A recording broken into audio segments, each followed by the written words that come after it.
pajak atas usahanya. Nah, dia ada balas jasa secara langsung tidak ya, tapi melalui kebijakan yang lain. Nah, jadi yang pertama wajib juga pajak, baik itu seseorang maupun badan. Badan itu maksudnya siapa?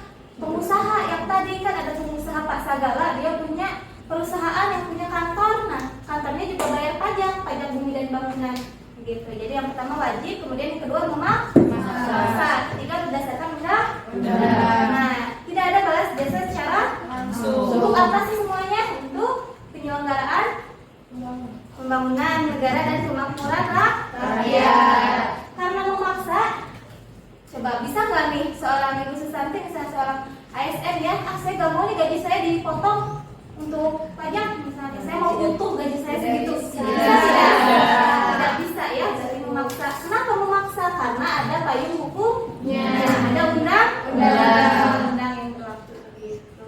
Itu terkait definisi dan ciri-ciri pajak. Nah, kemudian yang tadi nih, kan tadi nih pajak restoran ya, manfaatnya apa sih, sebagai apa gitu manfaatnya. Nah, ini evaluasi juga, ternyata manfaatnya itu di sini ada 4 ya kalau fungsi pajak secara umum itu. Ada budgeter, alokasi, kemudian sebagai distribusi. Nah, tadi seperti Alisa sampaikan ya, mendistribusikan, kemudian sebagai regulasi atau stabilisasi. Dan manfaatnya sendiri sebagai sumber penerimaan terbesar gitu.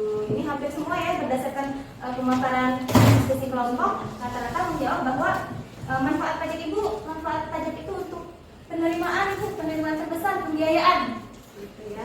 Nah, ini kemudian hubungannya dengan APBN apa? Sebagai yang pertama pembangunan infrastruktur, yang kedua sebagai apa?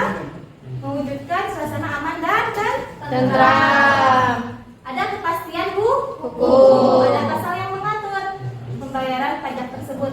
Dan yang ketiga, meringankan beban dan menyejahterakan rakyat. Itu hubungannya dengan APBN. Nah, tadi kan disebutkan ya, Ibu, ada pajaknya itu ternyata ada pajak PPN, ada PPH. Terus ada yang pernah parkir nggak di sini? Pernah ya?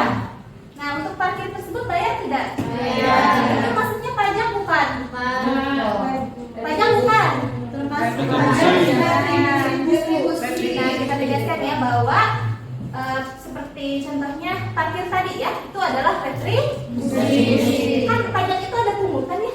Gimana sih Bu membedakan antara pungutan pajak dengan pungutan pajak lainnya? Nah, ini perbedaannya ya.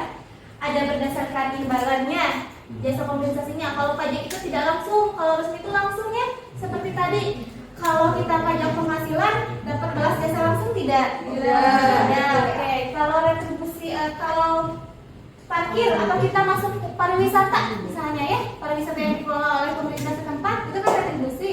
Dapat balas jasanya langsung tidak? Dapat ya, berupa jasa wahana piknik itu sendiri gitu. Nah, kemudian dasar pemungutannya sama-sama dipayungi hukum dua-duanya, akan tetapi kalau pajak itu undang. Kalau pemungutan resmi itu ada peraturan pemerintah, keputusan menteri, peraturan pemerintah daerah, begitu di bawah undang-undang. Nah, ini cara perhitungannya ya. Kemudian jatuh tempo, sanksi, surat ketetapan pajak, dan sifat pungutan lainnya begitu. Nah, setelah kita mengevaluasi hasil diskusi kita, ditambah juga evaluasi dari Ibu. Nah, ada yang mau ditanyakan tidak sebelum kita ke kesimpulan? Ada yang mau ditanyakan terkait materi ini? Sudah cukup paham? Cukup paham ya? Coba sebelah sini untuk materinya sudah cukup paham ya? Paham. Ada yang mau ditanyakan? Tidak ada? Oke, jika tidak ada, kita buat kesimpulan terlebih dahulu ya, bahwa yang namanya pajak itu merupakan apa tadi? Pajak itu merupakan kewajiban yang harus dibayarkan oleh masyarakat. Kepada siapa? Nah, sifatnya bagaimana? Berdasarkan apa? Undang-undang. Gitu. Untuk apa? Untuk pembangunan. Pembangunan rakyat. Kemudian fungsi pajak itu apa sih fungsinya? Ada fungsi budgeter, alokasi, distribusi, dan regulasi. Oke, itu fungsinya. Kemudian manfaat pajaknya apa? Sumber penerimaan negara. Sumber penerimaan negara terbesar. Lalu bagaimana hubungannya dengan APBN? Sebagai penerimaan. Sebagai penerimaan negara terbesar ya. Nah, kesimpulannya sudah. Nah, sebelum kita tutup ya, anak-anak di sini Ibu ada post test. Nah, silakan ya Ibu sharekan dulu linknya di grup, di WA grup. Jadi sistemnya begini, Ibu sharekan link dokumennya dan juga Google Classroom-nya. Jadi nanti adik-adik di sini unggah hasil hasil tesnya ini berupa Word dan di Google Classroom-nya ya. Jadi Ibu unggah dua. Yang pertama Google Classroom-nya, yang kedua link dokumennya. Ini dikerjakan hari ini ya. Selama 5 menit, Ibu kasih waktu 5 menit ya. Silakan. Kan tadi sudah paham ya. Terkait materinya kita sudah berdiskusi. Silakan untuk post testnya dikerjakan. Waktunya 5 menit saja. Untuk Google Classroom-nya Ibu sharekan di ini ya, di grup. Silakan. Nama kalian misalnya di sini ya. Namanya adalah Dini. Kemudian garis bawah NIM-nya berapa ya? 221 sekian. Jadi nama dan juga NIM-nya ya. Jangan lupa untuk judulnya begini. Ada yang ditanyakan terkait proses ini? Cukup. Oke, semangat ya, silakan. Waktunya 5 menit, tidak lama ya. Silakan. Baik, Bu. Google Classroom-nya sudah dapat ditemui? Ada? Ada. Silakan.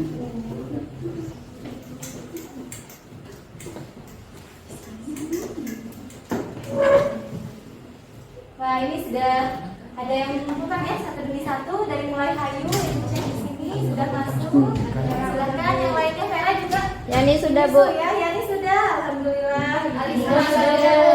Alisa sudah belum ya? Ibu cek dulu. Kumpulin besok. Oh, tidak bisa sayangku, harus hari ini. Menit ya. Silakan. Mana sih? Gimana sih, Kalis? Oke, yang lainnya, Fahmi. Ibu cek di sini ada dua ya Fahminya. Iya, Bu. Fahmi sama siapa? Fahmi Adede ya. Adede Fahmi, Ibu cek di sini. Oh, sudah dua-duanya, alhamdulillah. Kayak yang lainnya silakan ya, teman-teman yang lain sudah mengumpulkan. Sudah, Bu. Sudah. Ibu cek di sini ada berapa ya? Oke, 1, 2, 3. Oh, baru 20 orang. Silakan 10 lagi ya. Siap, Bu. Oke. Kakak Pami nyontek. Oh, ada yang di sini? Dede masa ke usil. Jangan ya, jangan menyontek. Kakak Pami nyontek. Dede nyontek ke ya. Jangan ya. Nyontek ke dede ya. Jangan menyontek, nanti rugi sendiri menyontek. Kalau bekerjasamanya dalam hal lain ya. Kalau untuk diskusi ini bekerja sama, tapi ini kita Kakak nyontek tuh. enak aja, aku nggak pernah jujur. Di luar peradaban. Gak pernah jujur, gak pernah. Ibu cek lagi di sini ya. Oke. Ya, gimana, Bu? Di sini sudah masuk semuanya Sudah, ya? Bu. Sudah.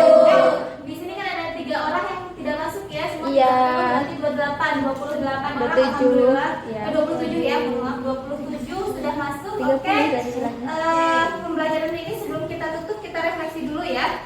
Gitu. Nah, hari ini pembelajarannya cukup berjalan efektif. Terima kasih untuk semuanya. Tepuk tangan buat kita semua ya. Kemudian pemaparan melalui PPT-nya juga sudah bagus ya. Ada yang mau PPT, ada yang tidak apa-apa. Nanti untuk kelompok yang lain semoga lebih ditingkatkan ya cara bekerja samanya. Gitu. Kemudian post testnya juga yang lain sudah mengikuti. Dan untuk materinya sendiri berada dalam kehidupan kita sehari-hari ya. Yang tadinya kita tidak tahu manfaat pajak, jadi tahu. Yang tadinya kita tidak tahu definisi pajak menjadi tahu. Oke, nah ini kita kan hari ini membahasnya terkait pengertian pajak, fungsi pajak, manfaat pajak. Untuk minggu depan kita akan membahas terkait dengan perhitungan pajak dan juga perundang-undangannya. Kan kalau pajak juga dihitung ya, pajak penghasilan, pajak bangunan, pajak pertambahan nilai. Nah, itu juga ada perhitungannya sesuai dengan undang-undang. Itu materi yang akan kita sampaikan selanjutnya. Tetap semangat ya, walaupun lelah kita tetap semangat karena kebodohan juga karena kita tetap akan semangat ya. Walaupun kita lelah untuk masa depan ya. Kalau lelah-lelah hari ini akan berbayar untuk di masa depan. Amin. Sekian, wassalamualaikum.